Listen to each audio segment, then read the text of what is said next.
ગાંધીનગર ખાતે ભાજપની પાર્લામેન્ટરી બોર્ડની બેઠક સીએમ ભૂપેન્દ્ર પટેલના નિવાસસ્થાને આ બેઠક મળશે। સાંજે 6 વાગ્યે પાર્લામેન્ટરી બોર્ડની બેઠકનું આયોજન છે। બેઠકમાં પ્રદેશ અધ્યક્ષ CR પાટીલ હાજર રહેશે। કડી અને વિસાવદર વિધાનસભાની પેટા ચૂંટણીને લઈને ચર્ચા થશે। બંને બેઠકના ઉમેદવારોને લઈને પણ આ બેઠકમાં ચર્ચા થશે। તો કડી વિધાનસભામાં કુલ મતદાર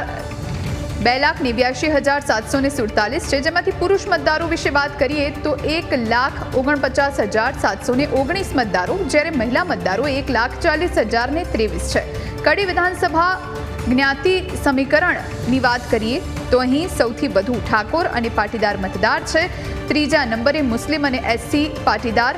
31% છે, ઠાકોર 30%, SC 12.5%, મુસ્લિમ 9%, દરબાર અને રબારી સમાજ 4% છે, પ્રજાપતિ સમાજ અને રાવળ સમાજ 4% છે, બ્રાહ્મણ 2% છે।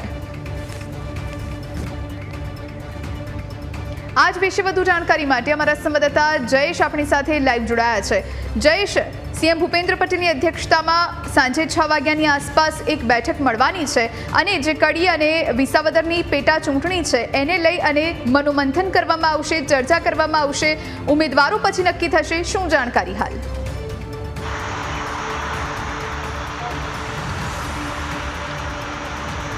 જુહી, કડી અને વિસાવદરની ચૂંટણીની જાહેરાત છે તે ચૂંટણી પંચ દ્વારા કરી દેવામાં આવી છે ને ત્યારે હવે તમામ રાજકીય પક્ષો છે તે પોતાના ઉમેદવારોની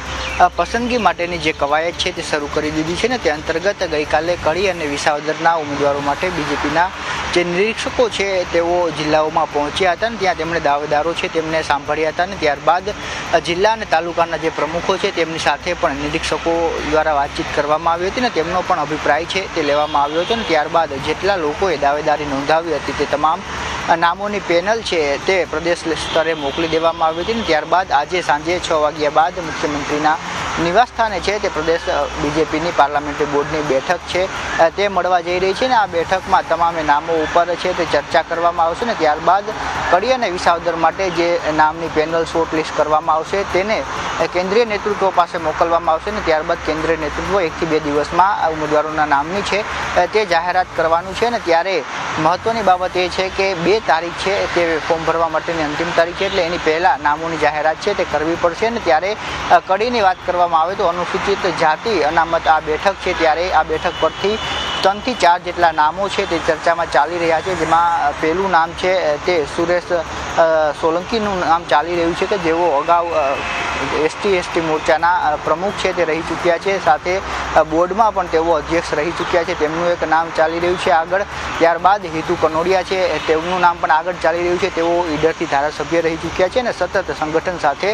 સંપર્કમાં રહી અને કામ કરતા રહ્યા છે એટલા માટે તેમના નામની પણ ચર્ચા છે ચાલી રહી છે। તેની સાથે પ્રહલાદ પરમાર છે કે જેઓ મહેસાણામાં એક મોટું નામ છે અને અનેક શૈક્ષણિક સંસ્થાઓ સાથે તેઓ સંકળાયેલા રહ્યા છે વર્ષોથી અને તેમનું નામ પણ અત્યારે આગળ ચાલી રહ્યું છે। તેની સાથે સાથે પ્રહલાદ મકવાણા છે તેમનું નામ પણ ચાલી રહ્યું છે એટલે 4 થી 5 નામો ચાલી રહ્યા છે। એવામાં જે સિંગર છે કાજલ મહેરિયા તેમના દ્વારા પણ ગઈકાલે બાયોડેટા છે તે નિરીક્ષકોને આપવામાં આવ્યું છે એટલે આ તમામ નામો ઉપર છે તે આજની જે બેઠક છે તેમાં ચર્ચા થવાની છે। ત્યારે વિસાવદરમાં 3 થી 4 નામો જે માનવામાં આવી રહ્યા છે તેમાં એક નામ છે કિરીટ પટેલ કે જેઓ જિલ્લા જૂનાગઢના અધ્યક્ષ છે તે હતા ને ત્યારબાદ હવે નવી જે સંરચના થઈ તેમાં તેમને હટાવવામાં આવ્યા છે એટલે ક્યાંક માનવામાં આવી રહ્યું છે કે હવે તેમને વિસાવદરની ટિકિટ આપવામાં આવે। પટેલ ઉમેદવાર તરીકે પણ તેઓ સારી નામના ધરાવે છે અને જે હર્ષદ રીબડિયાએ હાઈકોર્ટમાંથી રીટ પિટિશન પરત ખેંચી હતી તેમાં પણ કિરીટ સોલંકી છે તે કિરીટ પટેલ છે તેમનું ક્યાંક ને ક્યાંક ભાગ રહ્યો હોય તે બાબતની ચર્ચાઓ છે। તે સાથે અન્ય નામોની વાત કરવામાં આવે તો એક ભૂપત ભાયાણી છે કે જેઓ આપમાં ધારાસભ્ય હતા અને તેમણે રાજીનામું આપ્યું અને ત્યારબાદ તેઓ બીજેપીમાં જોડાયા અને ત્યારથી આ બેઠક છે તે ખાલી પડેલી છે એટલે ભૂપત ભાયાણીનું નામ પણ ક્યાંક ને ક્યાંક ચાલી રહ્યું છે કે તેમને ટિકિટ આપવામાં આવે કારણ કે તેઓ પક્ષ છોડી અને બીજેપીમાં આવ્યા હતા અને ત્યારબાદ હવે